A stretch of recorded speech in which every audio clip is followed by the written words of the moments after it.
My name is Christy Busby, and you are about to listen to the next episode of my podcast called F.A.T.E, From Atheism to Enlightenment.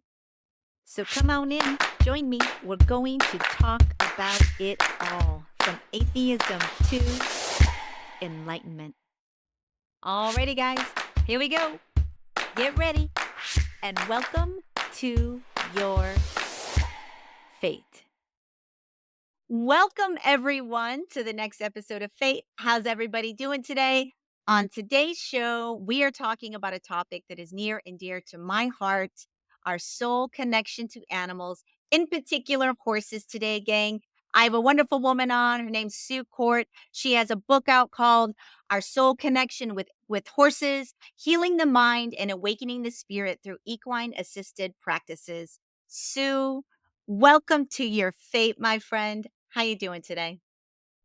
Wonderful. Thank you so much, Christy. It's great to be with you.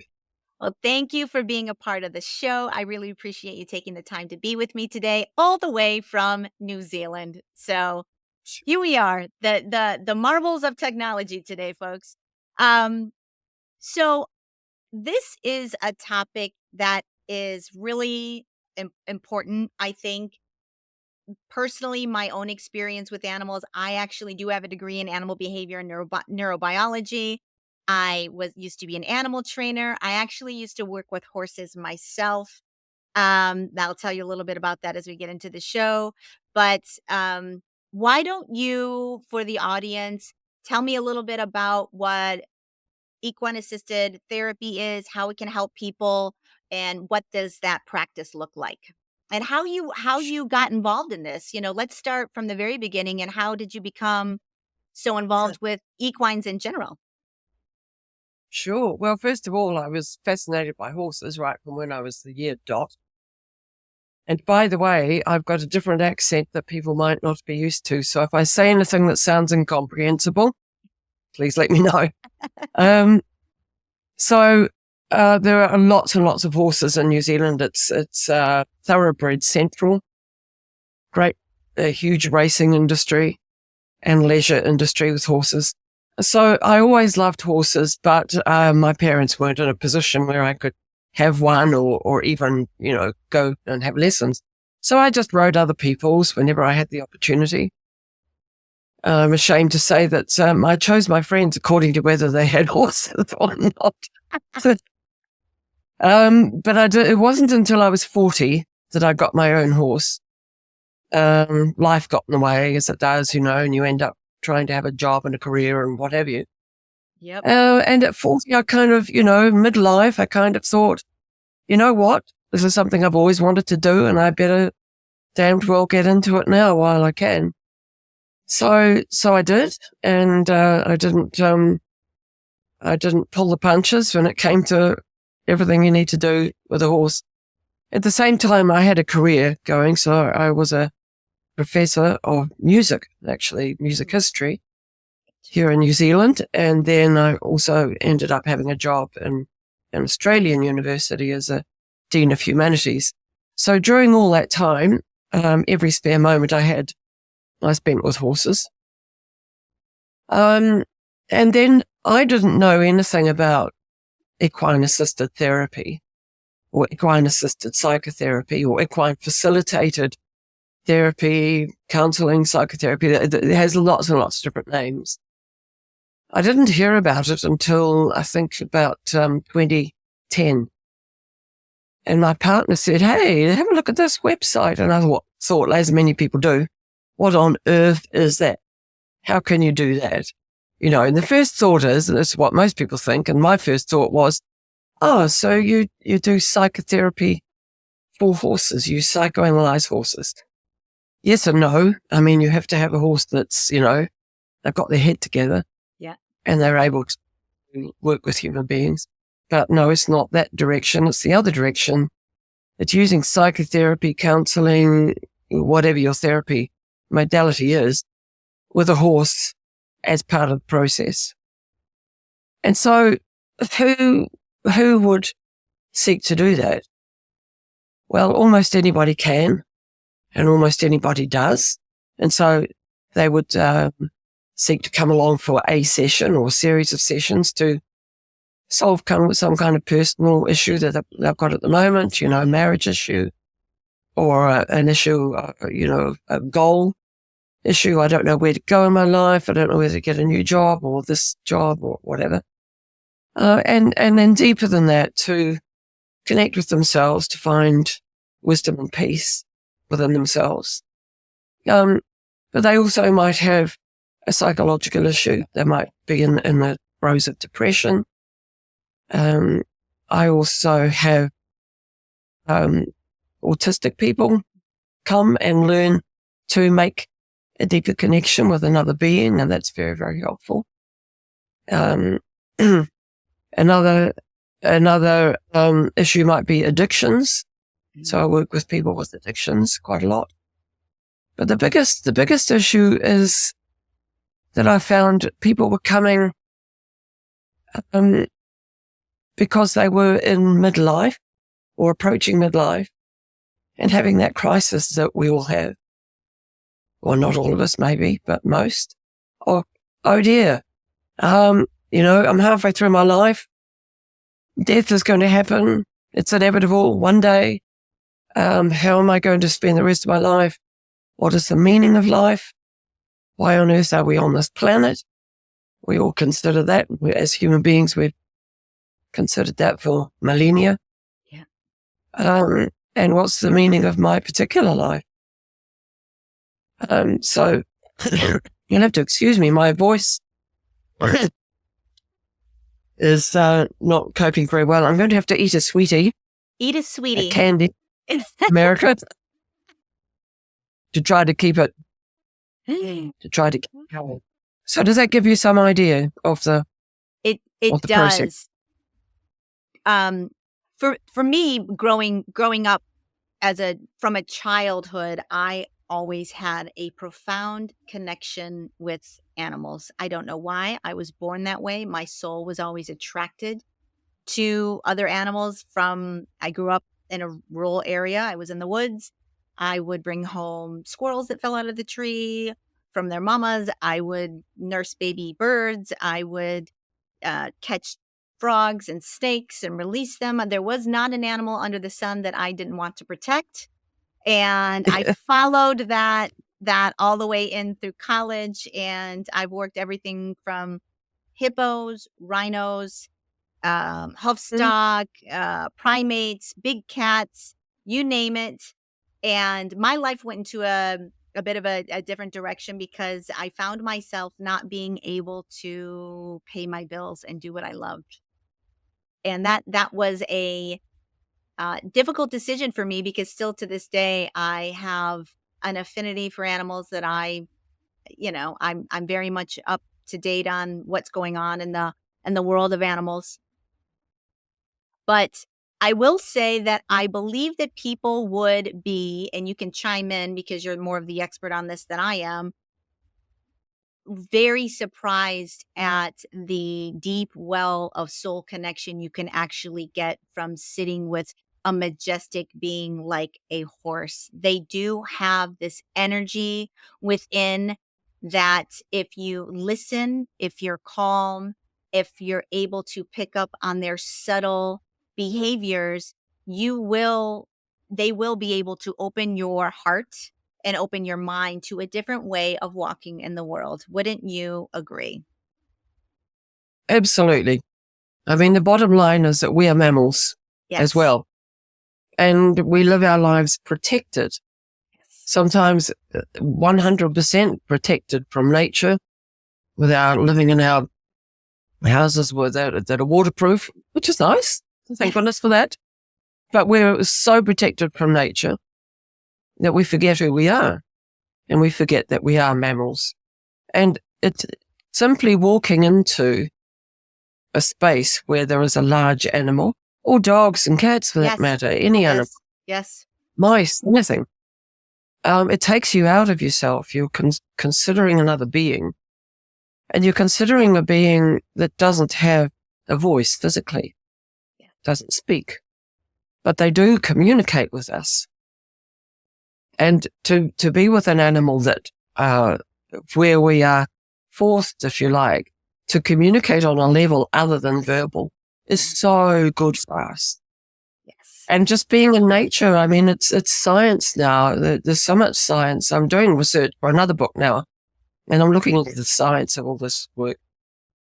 And there's so much science out there of the positive effects of Yes. simply taking a walk in nature, doing gardening, spending time with animals, what have you. It affects Yes. all our physiological systems very positively. It But is. the cation thing is amazing. Sorry. Oh, no, well, I was going to just say, it is where we are supposed to be at the end of the day. Absolutely. That is where we are always meant to be, is within nature, connected to nature, a part of nature.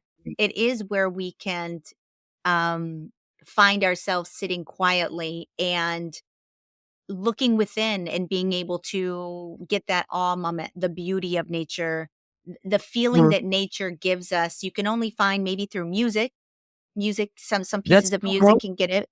But there's very few things that are available to us out there that Mm, gives us that connection, that feeling, unlike nature does, or being with animals. Let's mhm. talk a little bit about how you approach horses. I mean, for me, I worked with I worked for a trainer in Michigan. It's a very long time ago. I worked with Yeah. Arabians, Mhm. and I would warm them up for the trainer, long line them, cool them down, bathe them, wrap them, all of that.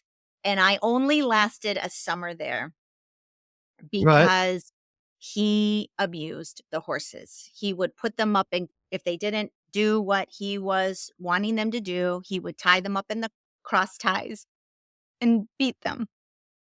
Yeah. And this was before cell phones and you could tape people. He was like one of the top trainers in the country. Mm, And, I he really liked me. I was a very hard worker. I knew exactly what I was doing around these animals. I I remember having to bathe them after he would abuse them, and they would have welts on their body, and I was young. It was a terrible experience. horrible. And Mm. yeah, and I ended up quitting because I wish I could have turned him in. I was just a young person. I didn't know any better. And back then, even when I got into the animal field, we called it cowboy. I don't know if you've approached or been in that area where I you have have been two different ways of dealing with animals. You can look at them as sentient beings that have thoughts, feelings, that you can get them to do what you want without using negative reinforcement, without having to beat them, without having to use means in which is hurtful physically or sure. mentally to that animal. Yeah. And when I got into the animal field, there was 2 modes out there, and it was very prevalent for this cowboy mode. For instance, if you were gonna load a camel into the back of the truck to ferry it to another exhibit or something, it was 2 ways you could do that. You Mm, could work with that animal, baby steps, feeding it in there at night, giving him some positive reinforcement for stepping into the trailer, and you could gradually get that animal to load calmly and safely into the trailer and get that animal on the move. Or you could take your pocket knife out of your back pocket and ram its back legs in there to make it go in the trailer. And I don't know how prevalent that is out there in the world of equines or anything, or if it's still a thing, but it very much was prevalent, and I can't tell you how many times I would go behind a barn and cry because mm.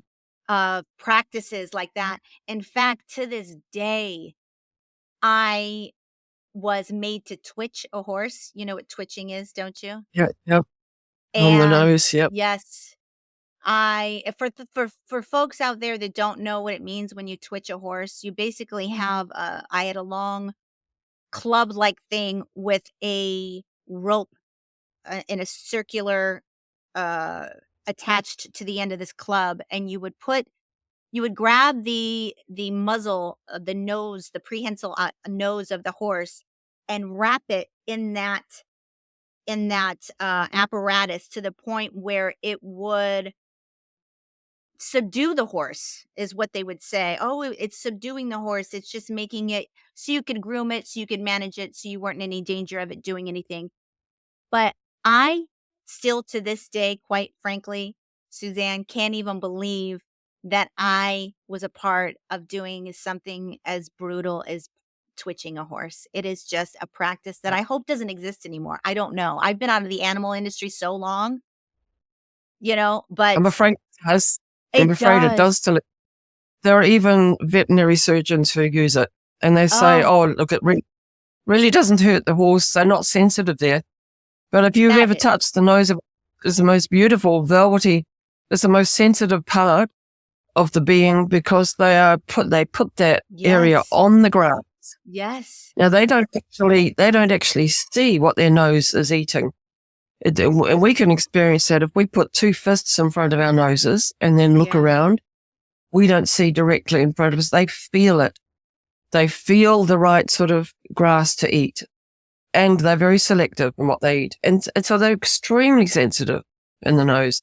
But what you've just described to me, I'm afraid, is still prevalent in the horse Oh, world. that's But heartbreaking. it is indeed, but there are some hopeful signs. Like right now, we're at the beginnings of the Olympics in Paris. Yep. And you would have come across, I'm sure, I don't recall her name, but a top-level equestrian was excluded from being able to compete because she was videoed 4 years ago beating up a horse. Oh, Now, as you say, back in the day when these things happened and you were around, you didn't have a means to video. Now, of course, people get caught out. yeah. And there was also a situation in the previous Olympics, very similarly. But I can't even watch the Olympics anymore because even the best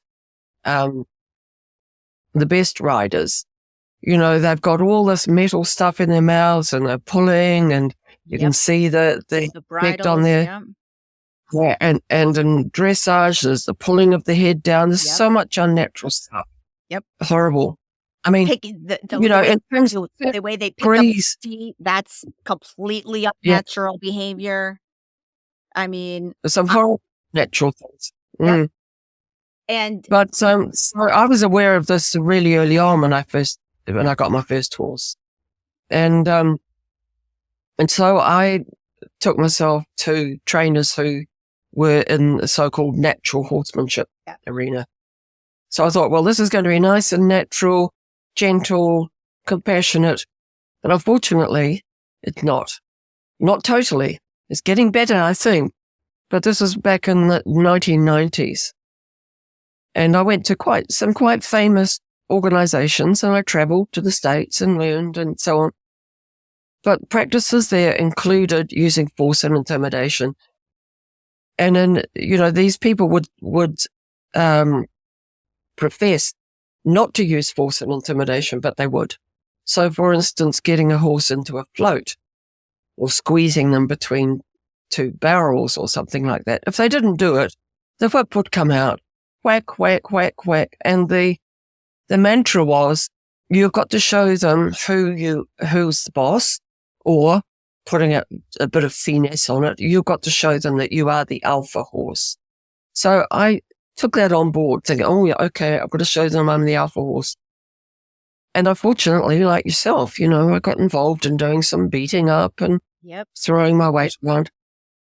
Yep. I since learned from more compassionate trainers and from experience from the horses themselves that there's no way that you ever have to discipline or punish a horse. All you need to do is ask them and show them the way. And so it might take 2 hours one day to get a horse on a float, doing it compassionately. The next day, it'll take you 2 minutes. Right.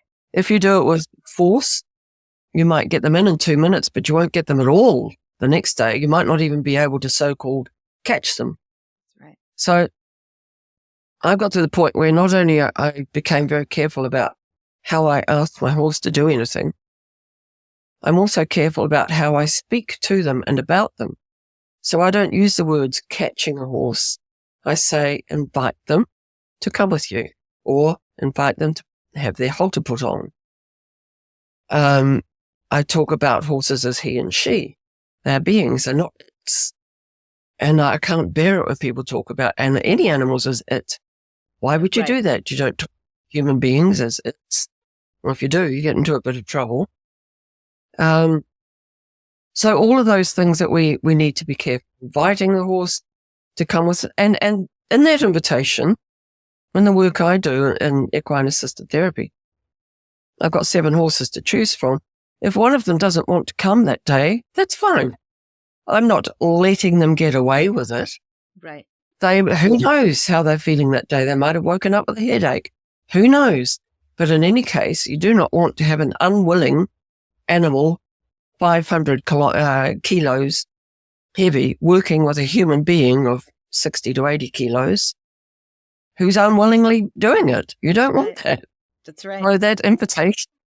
And they very rarely say, no, I'm not interested. They usually come, and I don't chase the horse. I walk beside them and wait until they stop walking. Then I show them the rope, and if they're prepared to put their heads inside the halter, that's fine. They do it. I don't do it. So those are the things I've learned mostly from the horses. And in doing this work, of course, you've got to be working from the point of view of compassion, from the point of view of connectivity. You are connecting, you are communicating. So if your communication is, I'm up here and I know best, and you're down there and you're just a beast, what are you going to get out of that? Right. Very, very little. I am very hopeful that we as human beings will start understanding that animals they have the same emotional depth that we do. Yeah, They have family bonds. They feel yeah, pain. They yeah, have joy.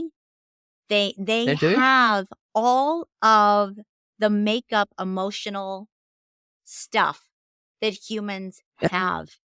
And absolutely. it is a travesty how the most of the general population of the world sees them as non-thinking, almost machine-like beings that don't have feelings, that only act on instinct, that are robotic almost. And Yeah, and yeah, I mean, I've worked with a lot of different animals out there, and even hippos.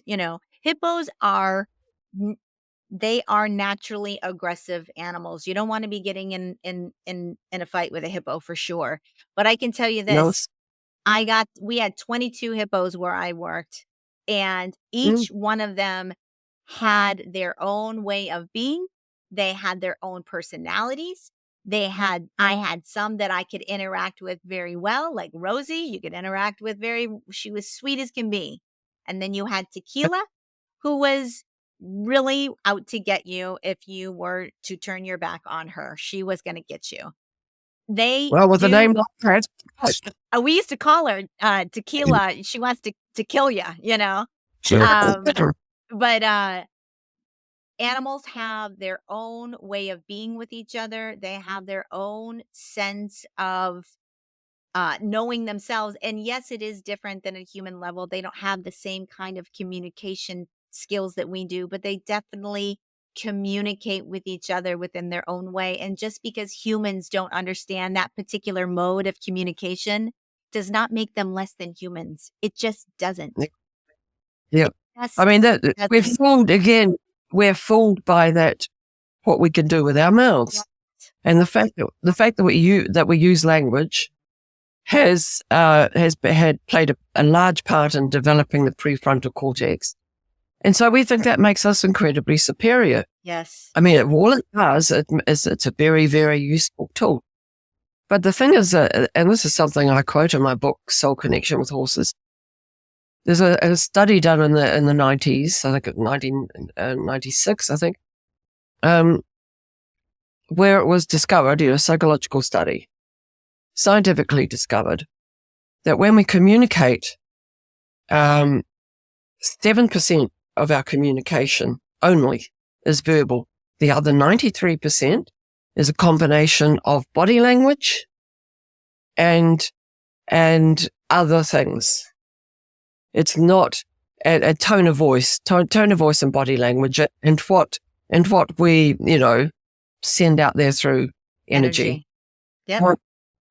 Only 7% is verbal. So even in this capacity using electronics, we are communicating to each other, looking at each other, reading each other's facial expressions. Feeling each Now, other. horses, Yeah. they're the same, but the reason we don't give them as much credence for that and for having facial expression is that they are prey animals. So they don't go around emoting the way we do.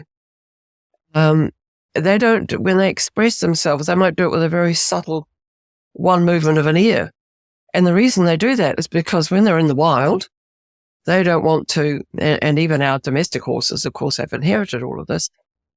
They don't want to draw attention to themselves. So they don't go around the paddock shouting and yelling and having arguments and, very, very subtle communication so that a predator, a lion lying in the grass, is not going to be, drawn attention to the animal. So when you work with horses in that way, you can look at them, start to observe them. And this is something I was going to say teach. I don't exactly teach it, but I open clients up to observing everything that the horse is expressing, especially if they're brushing a horse. I tell them to look at the horse's head and tell me how the horse is feeling. And at first I'll say, well, it's feeling nothing. It's just standing there. Then I'll say, well, what's happening around their nose? What's happening around their mouth? What's happening around their eyes?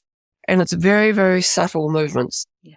But they've got 17 muscle groups that move their faces in very subtle ways. And after a while, you learn to read that. Yes. And you can see pain, discomfort, joy, humor, all sorts of things emotions that you can read with a horse. Yep. But we live in a very strange world where we can't, that can't be accepted on an experiential level. It has to be measured scientifically. And fair enough, there are people out there doing this work, recording facial expressions and then categorizing and putting them into categories of this, that, and the other. But as a horse owner, you know these things, if you choose to notice them, and you can read your horse. But the thing is, as human beings, we can't even read each other as well as we used to. I heard just yesterday on a podcast I was listening to that in elementary schools in the United States and possibly in other countries as well, but it was just talking about this particular instance. Teachers in elementary school, they're having to teach children how to read the human face so that they can read emotions because they spend so much time looking at a screen all the time. Screen. Yep. And even if they're looking at real people on a flat screen, it's just not the same. And a lot of it, of course, is cartoons, and a lot of it is shooting and banging and, putting things together, making stuff. Great. But if they spend 5 or 6 hours a day doing that, they don't know how to read other human beings. It's a travesty. Where have we become? Travesty. And become as human beings? It is the direction. It feels, I say this all the time on this show, it is so dystopian out there with what is going on within humanity, and not only with the wars, with the social media, with the hatred, with the judging, with the lack of compassion. And, it's no wonder in our lack of connectivity to nature, to horses, to anything that's going to give us a sense of, to shed our, the greed, the materialism, the superficiality, the all of things that have captured us over the last, I would say, good decades since social media came on board, that we are bigger than what we think we are. We are beings of light with souls that are here for a purpose. And part of that is our connection to nature and fostering the earth and being a part of it. It helps us stay grounded. It helps us survive. Without nature, we will not exist. And we ravage it like it's a resource that if it's gone tomorrow, we'll be just fine. And that's quite frankly just not true. When we lose Yeah. our natural world, we will lose our humanity with it. It will be gone. Well, we will lose everything Yes. because, we think of ourselves as being in nature. Let's go out into nature. Yeah, fine. That's lovely. Let's do that. But we're not in nature. We are of nature. We are That's nature. right. And the same with the concept of environment. Let's go out into the environment and let's protect the environment. We are environment. It's us and our environment together. Take our environment away. Right now, my environment is the air that I breathe. It's what I can see out the window. It's what I've eaten today. And, we could trace all that back, where that comes from. So the environment is within me. I've eaten it. I'm breathing it. I'm living it. Take any of those things away and we die. That's right. And it's not rocket science, but unfortunately a majority, I think, of modern Western humans believe that we can fix whatever the problems are in the environment, politically, wars, and all these things with technology. We can't. Technology is I wouldn't do without this computer, for instance. It's great. It enables us to do things, but it doesn't make us better people. No. It doesn't enable us to live better. It doesn't make us happier. We are much, much unhappier now than human beings were 100 years ago. And this is all recorded. There are, people have done the science on this and looked back at what people have said about themselves 100 years ago. They were much, much happier. Oh, yes. Without the technology, without the triple glazing, without the, 6 bedrooms and 5 bathrooms, much, much happier. I know we're getting a little off topic here, and we'll round back to the book, but I will say this. It is a tragedy how we have let money and profit drive us to the point where people feel like if they don't have that 15,000 square foot house, if they're not driving that car, if they're not, then they haven't made it, then they're not worthy, then they're not running in the in the circles that they want to run in. I live in Los Angeles, so I live in a very status driven city for 20 years Yeah. now, and it it is incredible how wealthy and how much money people have, and when you drive through the streets, there is un an unbelievable amount of people living in tents on the streets. So you see Yeah. it every single day where I see incredible wealth, and yet there are so many people that have just lost everything and now can't even function in society normally anymore. You can't afford rent, you can't afford food, you can't afford anything. So you end up getting addicted to drugs. You end up getting addicted to alcohol. You end up having a very desperate life, and there's no real help out there. No one's coming to help them. No one. Yeah, that's right. And It, nobody's coming to help people that have got the new Lamborghinis and no, BMWs and the massive houses. Nobody's coming to help them no, who feel that they are soul dead, that they've lost connection with spirit, that's right. that they've lost meaning. They don't know what their life is about, let alone what life itself is about. That's right. And that brings us back to the subject of the work that I do with the horses, because Yes. more than half of my clients come from that coach. And I've been there myself. I spent a good 10 years at least, maybe more, where I lost connection with making music. I was a professor of music. I was teaching the history of music, but I stopped making it. I lost connection with my own creativity. I lost connection with anything spiritual. I assumed that life was simply on a material plane and that it didn't make any sense. And for a long time, I was okay with that, without it making any sense. But gradually, I realized that what I was doing was increasing the amount of wine that I drank every night, to the point where I eventually had to admit to myself that I was addicted to alcohol. And long story short, I went to AA, and I discovered a reconnection with something outside of myself. I wouldn't even bother to define what that is. And that's what drew me into this kind of work, and into retraining as a counselor and training in equine assisted therapy. Because whatever way you do it, whether you take yourself to a church or a synagogue or a mosque, or whether you listen to spiritual podcasts, or whether you go out into nature every day on purpose and reconnect with that, whatever it is you do, whatever your mechanism, if you don't look outside of yourself, you are just going to wither up and die inside, because we're not built that way. We are built. Now look at the animals. I look at horses. They live in a herd. They support each other. There's one horse, the head mare, who leads everybody to where they need to be, to safe places. And our horses here, they don't live in confined little spaces. They have the whole farm that they can walk around in. So it's as close as you could possibly get to living in the wild. Yeah. And they look after each other. So, some of the work that we do is simply observation. Let's observe how horses relate to each other. They don't get angry with each other. They're very good at saying, this is where my boundary is, to another horse. No, you don't come and stand with your face right up here. Get back.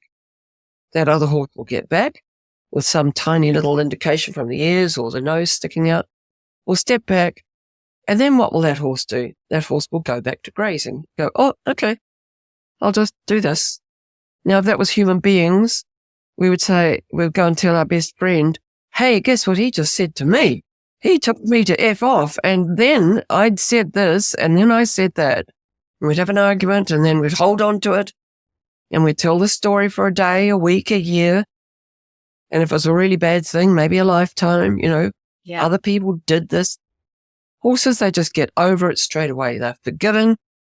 They look after each other. They know that if they're not forgiving and don't look after each other, they're going to cause an injury to someone in their herd. And if there's someone in their herd that's injured, that means the whole herd's at risk of predation. And it's, it's more than that. They're compassionate. Yes. We just, every now and then a horse dies in our herd, because we often take on elderly horses that nobody wants. So eventually, they have to go into the ground, and we wait until they're ready and get veterinary advice and so on.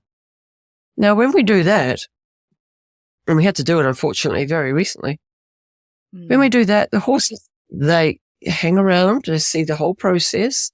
They also know a few days beforehand. They might even tell me that another horse is ready to go. By the way, they're hanging around that horse.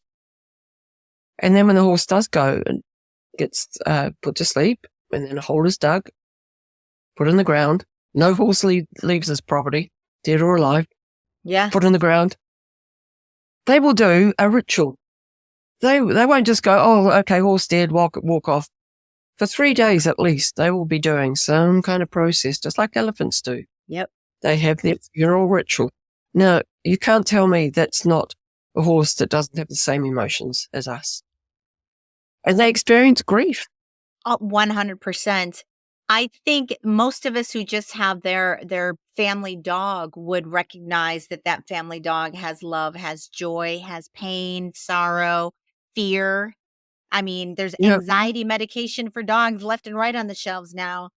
I just think that it is unaccepted by science for many reasons. I think nefarious reasons. If we really understood how uh how emotionally connected we can be with animals, how they are sentient, how they do have their own sense of being, of spirituality, of knowing who they are, then we would have to completely revamp how we look how we manage animals, Yes. how we eat, how we our Well, factory farming industries, our dairy cow farming, the way that I'm going to get on my soapbox here for a minute, folks, and just say the way that we do factory farming, particularly in the United States. I don't know how it's done in New Zealand or elsewhere, but it is right. abhorrent what we do in the dairy cattle industry, the chickens, the beef industry. It is straight up abusive, disgusting. And if anybody knew where their meat or their milk actually came from and they had any kind of heart at all, I highly doubt they would be able to continue with the same practices. It would turn your stomach. I'm absolutely with you on that, Christy. I mean, the odd thing is I was brought up for part of my childhood anyway on a dairy farm. Mm. And it didn't occur to me that there was anything unusual about taking bobby calves away, or calves generally, away from the mother within 24 hours. Well, this is what you do. And then they go in a paddock over there, and then some of them get sent off and a truck comes and picks them up. Never occurred to me at that age, 7 or 8 or whatever. Yeah. But as an adult, and I live around dairy farms as well, I cannot stand it. No. It's absolutely. We don't have the intense farming that you do, the indoor farming. Yeah. Of not of cattle, not of cows, but we do have it for pigs, crate farming, pigs in crates Ugh. that they can't. Terrible. We have it for chickens. Those are the two that I'm aware of, but things are changing. The law has just changed in New Zealand regarding chickens. They can no longer be farmed in that intensive way. They have to have at least 2 hours a day where they can go outside. I mean, I don't see how that would ever happen in the United States. They are so lobbied. We are bought and paid for by lobbyists. We are bought and paid for by big corporations. And if it makes money, it wins in the United States. And Yeah. it doesn't really matter. And nothing else really matters except for the profits here. That's the American way. Yeah. It's sad, but that's where we're at with capitalism in America. Yeah. You know? But, this is an age where there's a huge crisis in mental health. Oh, yeah. There's a huge crisis in health generally. And there's a huge crisis in people feeling lost and doing crazy things with guns and so on. And one day we're going to wake up.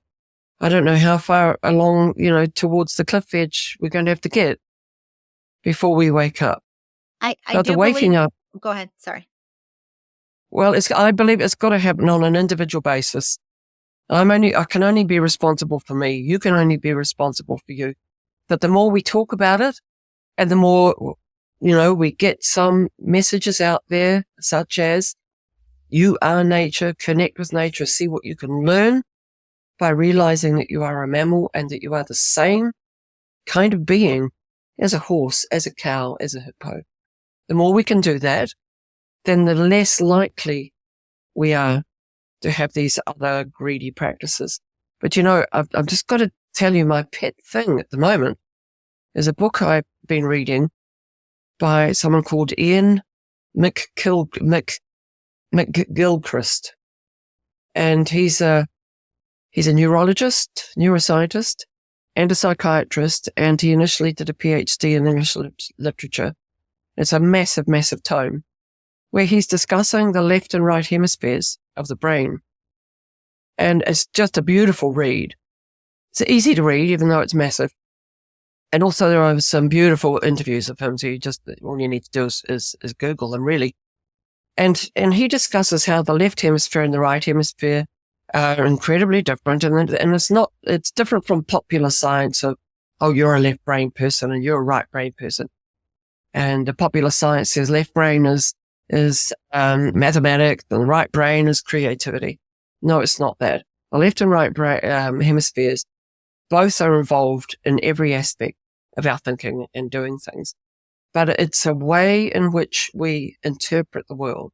We, in the Western world, have learned the last 300 years to interpret the world from the left brain emphasis, which is chopping things up into little bits, dissecting, seeing if we can get down to the minutest little detail.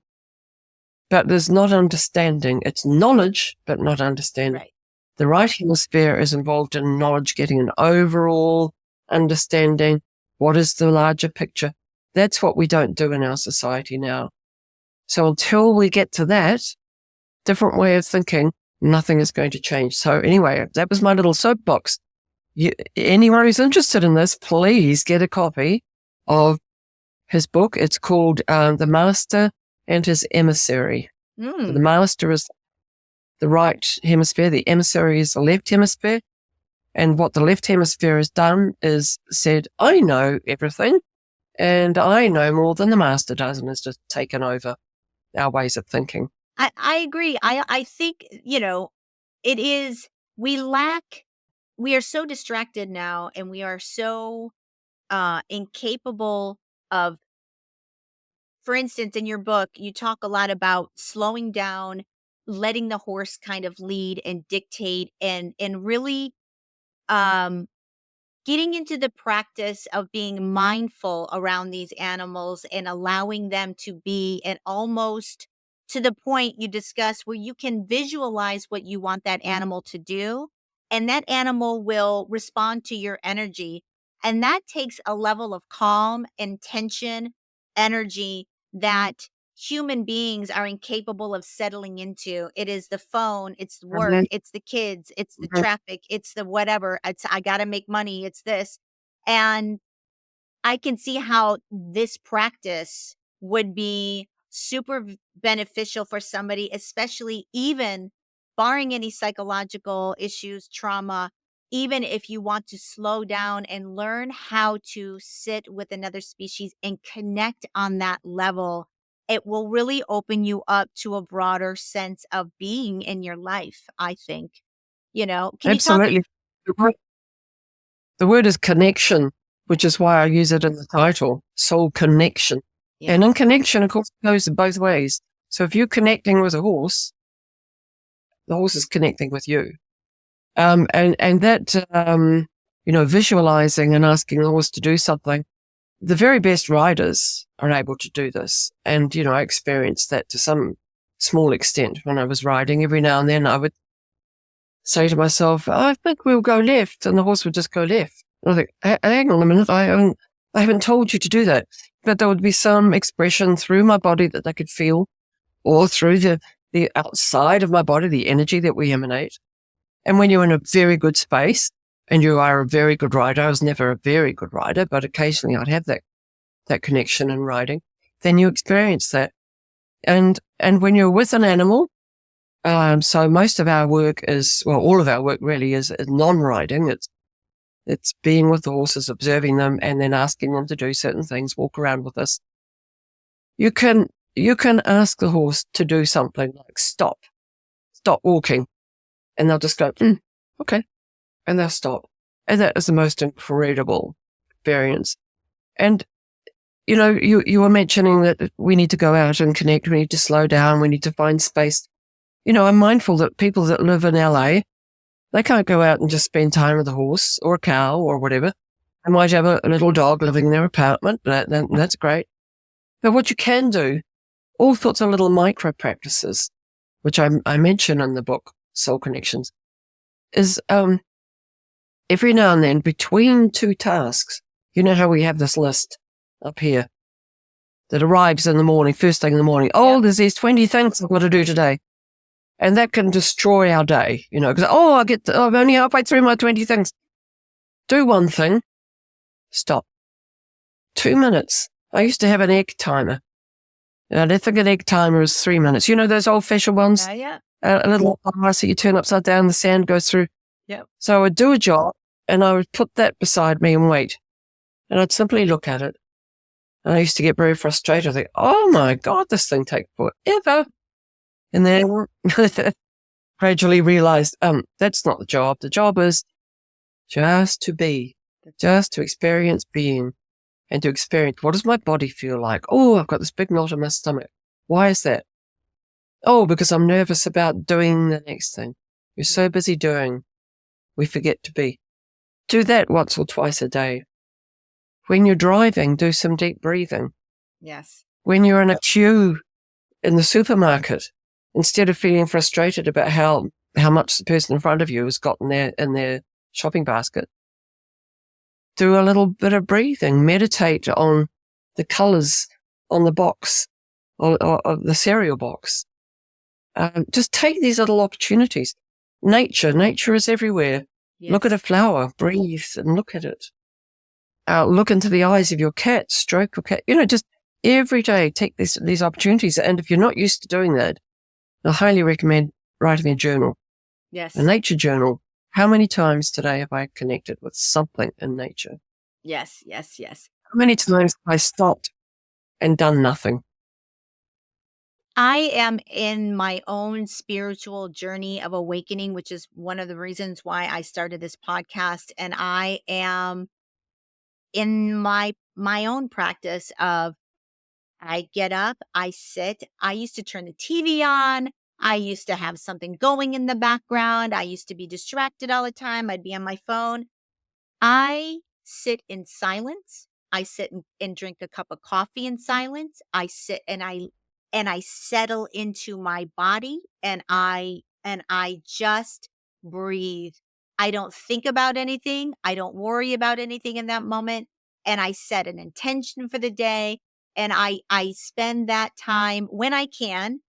Right now I have a job in which I freelance, so I just wrapped a show in July 10th, so these last couple of weeks I've had off, so I've really been very much setting that intention, having that alone time, breathing, meditating, and it does give you a sense of calm and a sense of being more than just the, um it's you really start looking at life and you start wondering why we all accept life the way it is as far as, we give 60, 70. Well, I do 60, 70 hours a week of our lives to a job. We get 2 days to kind of recuperate and get into it again. And then maybe you'll get 10 years on the back end of your life to have a little freedom. It just really makes you wonder You're lucky if you're lucky, that you're lucky to probably die before that time of some stress-related disease. Yes, It's incredibly unhealthy. And I used to do the same. Wake up, radio on, Yep, TV, and we're an automaton. Who's running us? We're exactly. being run by voices and things around us. And it's crazy. But when you stop doing that, I don't know if you experienced this, but I certainly did. You experience a kind of emptiness and there's a fear around that. Like, what do I do now? And then that brings up the question of who am I? Yes. And what we're doing with all this coloring in, I think of it like a kid's drawing, you color in all the spaces. If we color in all the spaces, there's no room for the question of who am I? Yes. And it's a little bit uncomfortable, that question. But it's that discomfort that we need to live with because there we hold the mystery. If we're not prepared to hold the mystery and hold the sense of nothingness, Yes. then we are on a road to a stressful, uncomfortable, very unhappy life. I completely agree, and I think that there's so many of us waking up to this "Who am I?" question, this, rejecting the lives in which we are expected to live. They are unfulfilling, they don't lead to good outcomes, they don't make us happy, and I think that as time goes on, there's going to be more and more people waking up and asking not only who am I, but why does it have to be like this? Why did we set society up in such a way that is not beneficial for the majority of us? Unless you're Yeah. extremely wealthy and born into wealth or have some sort of silver spoon, you're probably going to be living a very difficult life where you have to fight this over competition, this over feeling like we're on this hamster wheel to eke out this very basic unfulfilling life that we're expected to live because that is what society tells us. There's just so many people out there that are not feeling that are feeling that there's got to be more, there's got to be better way uh to pursue our life and to fill our lives, our sole purpose, and to have more joy and to have more creativity and to have more stillness. And all of those things are a part of the human makeup that are, I think, being stolen from us by the way Yep. society has told us we have to live. It's being literally taken from us. Our Yeah, our and we think it's more, more, more. We must have more, but yes, actually it's less. it's We less. must have less. So, we do as individuals have the option of letting go of some of this. Yes. We have the options of getting off the hamster wheel. Yes. It doesn't feel like it when you're on there, but you can. We can make a choice and do something completely different. Yes. And we have the option of not accepting the rules and regulations. I mean, we do have to stop at the stop signs and stuff like that, the traffic lights, but we don't have to accept all the things that are taught us. We don't even need to argue against them. We don't even need to announce to anybody. We can just silently go, no, I don't need to be grabbing more. I can be happy with what I've got right Yes. now. Do I need to go out and buy more clothes? Not really. Do I have enough to keep me warm? Let's just stick with this until it gets embarrassingly holdy or whatever. Then I'll go and buy another one. I don't have to keep filling the wardrobe full of more clothes because then I have to go out and earn more. Then I'm back on the hamster wheel. That's right. It's so And true. the question of who am I cannot, the other thing that, I really want to impress on your listeners and my readers is that question, who am I, is not going to be answered successfully verbally, because that's using the left hemisphere that wants to know, oh, it's a bit of this and a bit of that, and we'll put this together and that together, use this technique, that technique. And neither is it an identification. It's not, the answer is not, oh, well, I'm a secretary, or I'm a counselor, or I'm an electrician. That's not who I am. Or even adding things in like I'm a mother, I'm a son, I'm a daughter. Those things are true, but that's not, your identity is not wrapped up in that. So the answer to the question, who am I, ultimately is non-verbal. It's a sense of sitting with the mystery. And I mention in the book, I don't know how much sense it makes to anyone reading it, but it makes sense to me because it's experience. And most of that book is experience, by the way. Yes. Even though I've added in a couple of hundred footnotes and communicated with other people and read the science and so on. But it's based on experience. And the experience that I had when I got my very first horse was I'd look into his big brown eyes and I'd ask him, who are you? And it just absolutely fascinated me.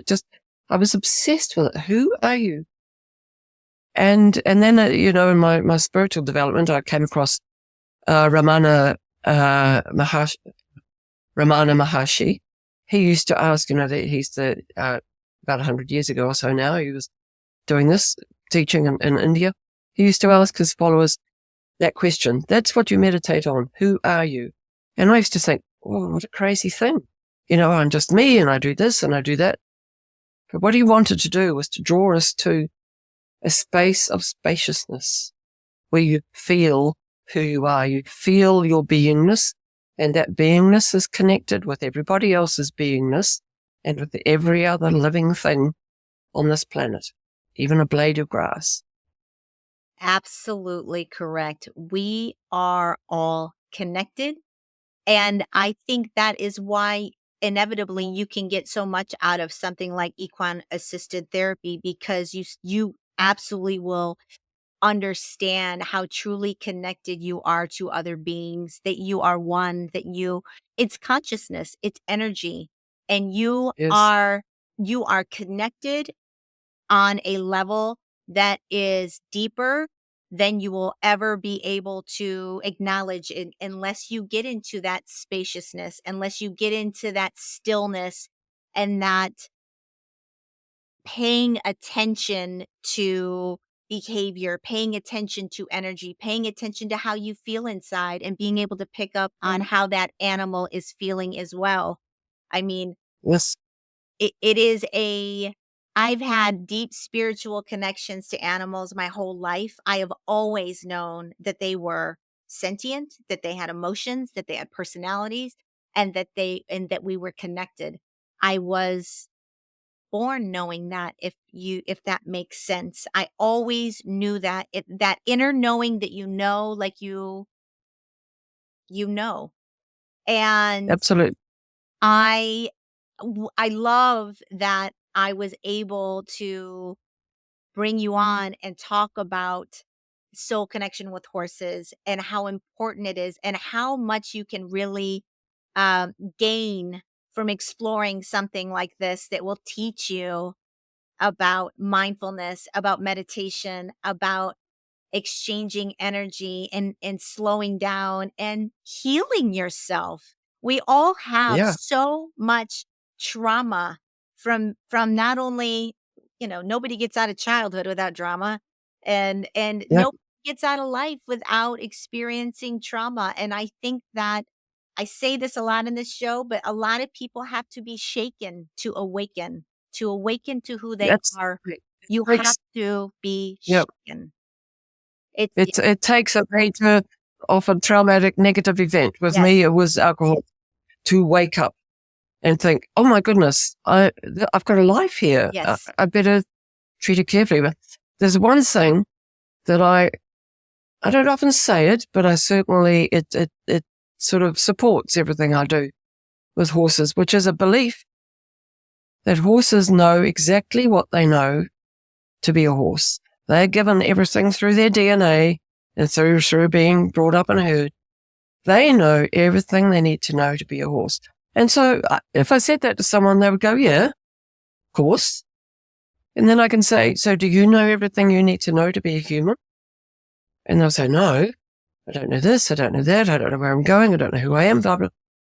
But that is true. I really deeply believe each of us knows, and collectively we know who we are. We know everything we need to know to be successful human beings. And by successful, I don't mean a CEO of a bank.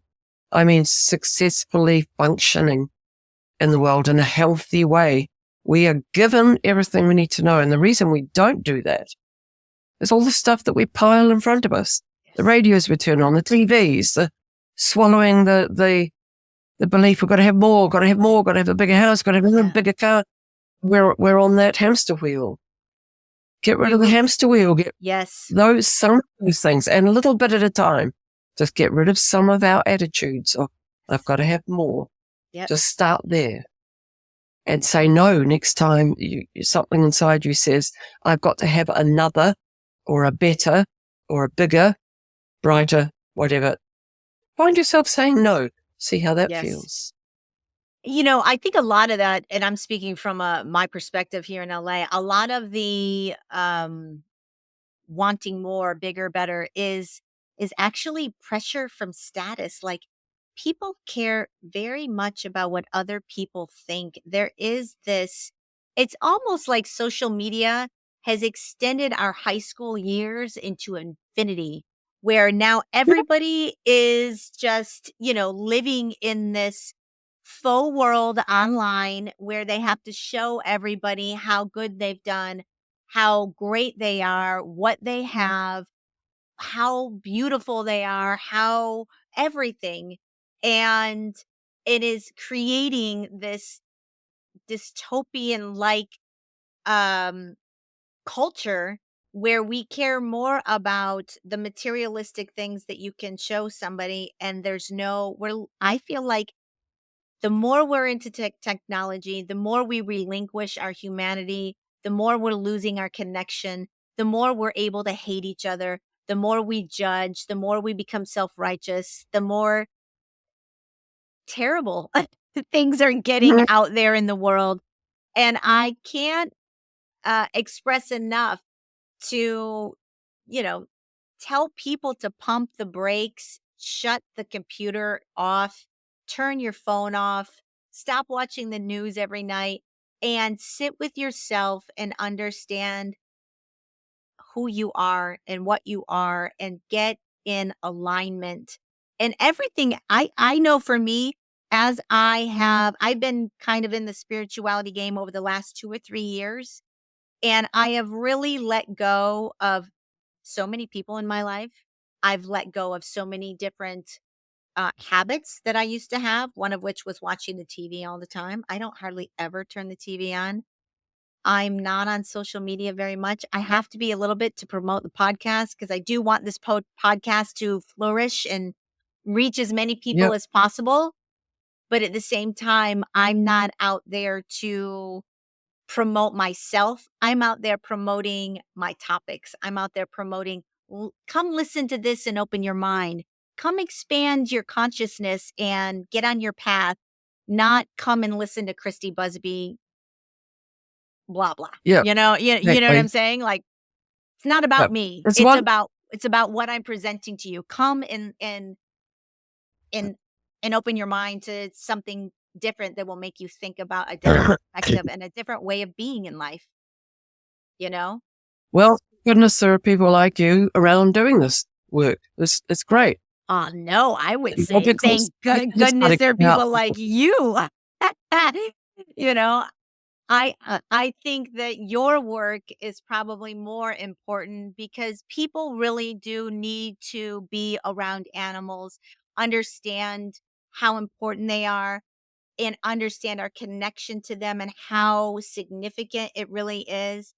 And there's just so much ignorance around animals, around natural animal behavior, around its importance that anybody who's out there in the animal field working with people that are allowing them to expand their mind into horses that are so majestic and beautiful and creatures that are they're deeply soulful. I miss being around animals, and if I could transition back into it, I always said for years, like, if I ever could go back to animals in some way, I would. Maybe I will. Maybe there's a path for me out there, even if it's just Yeah. rescue and rehabbing animals. I used to do wildlife rescue and rehabbing.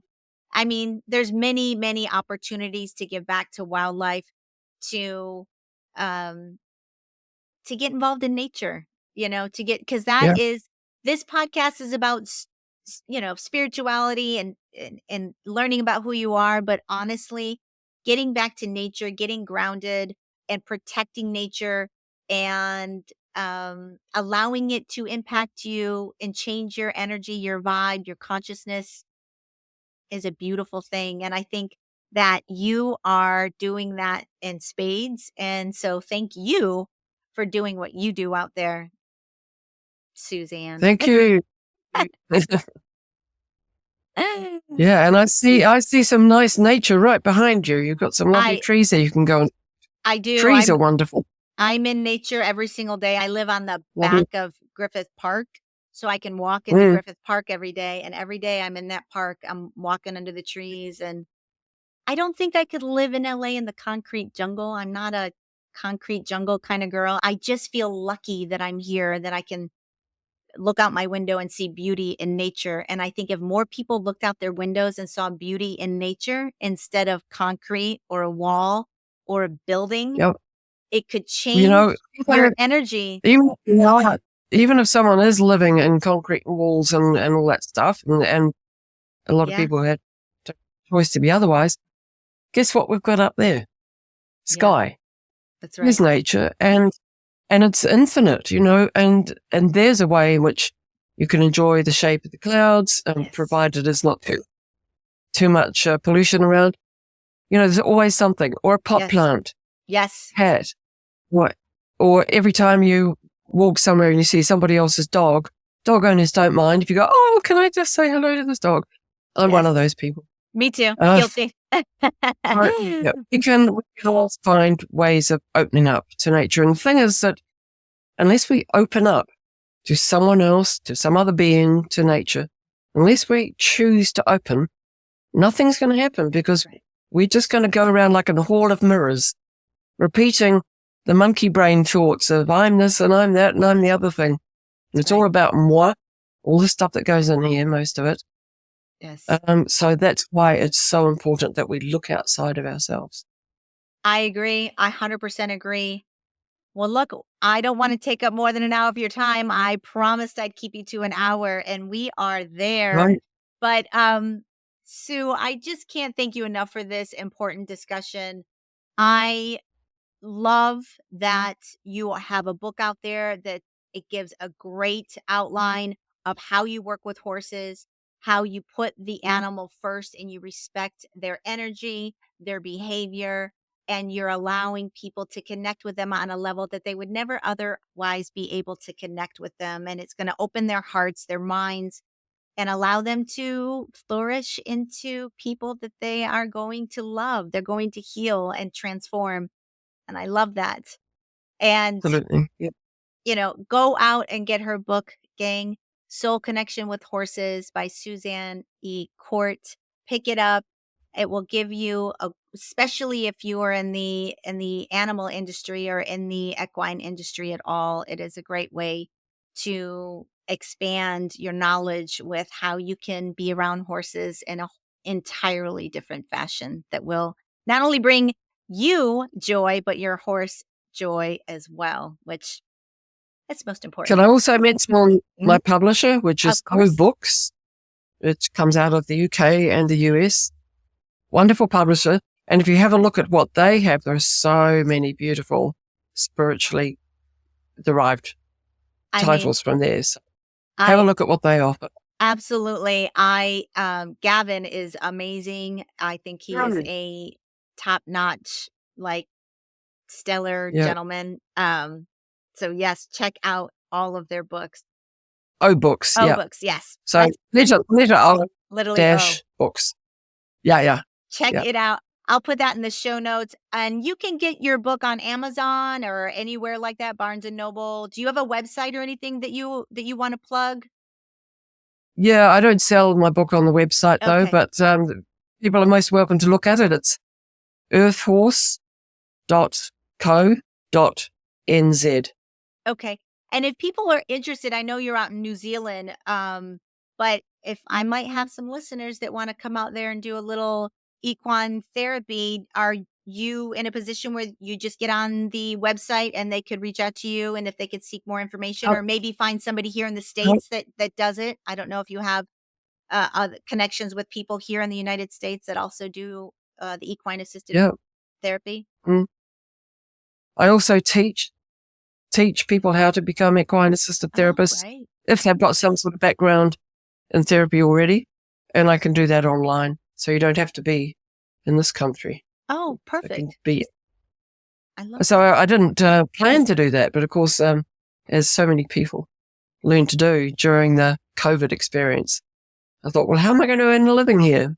Somebody said, teach online. And I thought, impossible. But it is possible. Videos and all sorts of Oh, techniques. It's fine. excellent. I love that. Mm. All right, Sue. Thank you so Okay. much for being a Thank part of you. the show. I really appreciate it. And ladies and gentlemen, that is a wrap on this episode of Fate. We will see you next week. And I'd like to thank you to Sue Court. Thanks, guys. Journey well, everybody. Bye bye. Thank you. It's been a great pleasure. Thank you. That is a wrap on this episode of Fate, from Atheism to Enlightenment. I hope you enjoyed the show. I really loved our conversation. I know we got off topic a few times. I know we each got on our individual soapboxes a few times. But for me, this topic is so near and dear to my heart for my entire life. Before I was ever spiritual, ever, I always had this fundamental, deep connection to nature, to wildlife. I always knew that's where it was at. I was extremely lucky to grow up where I did, where I lived right across the street from the woods. I spent most of my time every day growing up in the woods. And I still, throughout my entire life, always tried to stay in a very nature esque um, place to hang my head at night, which is probably why ever since I've ever been in LA, I have only lived in the hills where you're up and away from the traffic, the congestion, the people, the noise, and it's calm. And I get up and I hear birds chirping outside my window and not honking. For me, I've just always been one to gravitate towards nature. I'm out in it every day. I'm very lucky to live in an area where I can walk into a beautiful park that is beyond your wildest dreams, beautiful. And I don't know if I would be happier anywhere else at this point. I've been here a very long time now, and I can't imagine wanting to be anywhere else. It's um it's a beautiful life. I'm very grateful and I'm very lucky. Um, the pick up her book, Soul Connection, Healing the Mind and Awakening the Spirit Through Equine Assisted Practices. If you are interested in animals and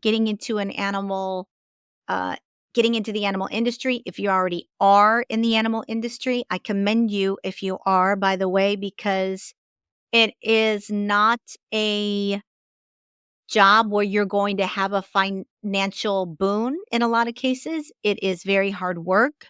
It is a labor of love. And many, many, many times in my life, I have rethought my decision to leave the animal world.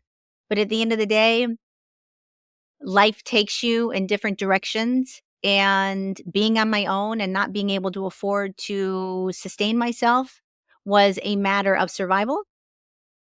And don't get me wrong, I've had a amazing career in the movie industry. I have done and seen and gone places that nobody else gets to. And that has also been a journey that has led me to where I am today. And I think it was a important part of my life. But was did it fill my heart like the animal field did? No. Is it anything like walking into the hippo barn in the morning and listening to them just start off their day with the wheeze honk, and one would start and the entire barn would chime in almost as in a good morning? It is shakes you to your core, opens your heart, and allows you to feel things that you just can't with any other type of work. So if you're in the industry, whether you're working with equines or hippos and rhinos like I did, it is a soul-filling, purpose-driven way of being, and anybody who is there in the trenches with these animals on any level, I salute you. You are gifted and you are good. Um, I am very happy that we were able to not only speak about our soul connections with animals. I think it's such an important topic. There are, I meant every word I said on this show that animals absolutely have their individual personalities, their individual ways of being. They have communication, emotions. They are sentient, just like us. I cannot express myself enough to my listeners that everything in my being, everything that I've ever learned from animals went in that direction. Everything.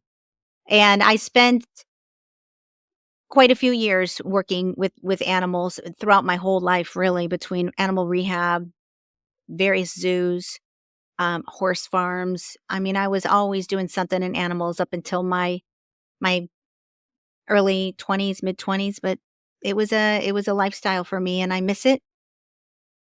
I'll show you who my little precious girl is now. If you're on YouTube, you'll see. If not, find me on YouTube. She's pretty cute. Come here. This is Maggie. She's about 4 pounds. She's just a little bit, but she is my heart, my best friend, my all. She's 10 now. She turned 10 this year. I can you hear that in the mic?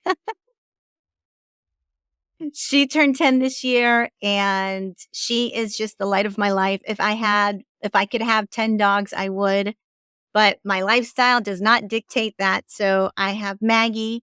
She used to have her best friend, Mr. Pickles, who unfortunately we had to put down last year, but he was a light, that boy. I actually wrote a book, you guys. It's a children's book, and it is about Mr. Pickles and Maggie, and it is called Mr. Pickles and Maggie, A Tale of True Friendship. And it's all about how Mr. Pickles ended up having to have braces on his legs. I mean, there wasn't any amount of money or any kind of therapy or anything that I would not do for this dog. He had health problems. We ended up having to put him in braces and on his front legs in order for him to walk. And I kept him going, pain-free therapy, water therapy, you name it. I did everything for Mr. Pickles, but Maggie never left his side. She always helped him. She helped him get back on his feet when he thought he wasn't going to be able to make it. And I wrote a story about it, and it's out there on Amazon, and I don't talk about it a lot, but it is adorable. And it is basically about having intestinal fortitude. And when life gets you down, you have to find the courage and endurance to get over and through things. And sometimes you need a best friend in life to do it. And it's a precious book. It rhymes. If you have a child out there and you're looking for a good nighttime read, something inspirational, cute, and it's a true story, every word of it.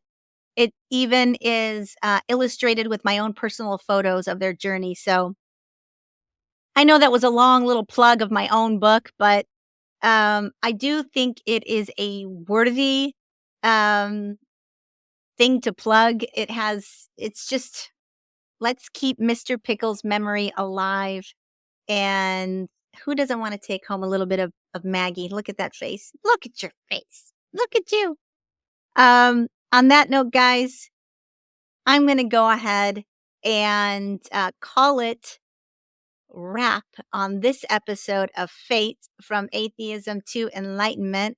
I'm going to put the link to my book in the show notes, as well as the link to Suzanne's book. Please pick it up. It is going to give you a different flavor of how to be around animals. And if you are at all experiencing any mental unwellness and you've tried other modes of therapies and you haven't tried something like this could be something that could really be beneficial for you. It's not taking a pill. It's not and going and pouring your heart out to somebody, but what it is getting you in touch with who you are. And I think we all need to figure out that question. Who am I? What am I doing? Where am I going? Is my life fulfilling? And we touched on a lot of topics this this episode, and I can't tell you enough how great it is to have fulfilling conversations about meaningful things that affect humanity, our lives, and who we are. It's one of the great joys that I'm having doing this show is just connecting with people that are experiencing the same kind of questions, the same sort of journey. And it's been a blessing to meet somebody like Suzanne Court. I wish her all the best. If I could get out to New Zealand and see her farm, I would go muck a barn with her tomorrow. In fact, after the recording session, we had to wait for the download. And since it was in New Zealand, we had to wait for like an hour and a half. And we talked the whole time, and I find that she is a good soul. All animal people are, it seems. They are. Not everybody, it's a generalization, but if you are working around animals and you have affinity for animals, you are coming genuinely probably from a good place in your heart. It's just that's what it takes in order to stay in that world, I think. Um don't get me wrong, there's still cowboy out there. There's still a lot of ignorance around animals and ignorance around their behavior. And, you know, one can only hope that we continue to evolve and learn and grow. And hopefully, this podcast puts a little bit of a tiny little dent in that. Alrighty, gang. Say goodbye, Maggie. We'll see you next week on F.A.T.E, from atheism to enlightenment. And I can be reached on Instagram. It's F.A.T.E podcast. Go ahead and let me know what you think about the episode. If you are enjoying what I am doing at all, please subscribe, tell a friend, like, whatever.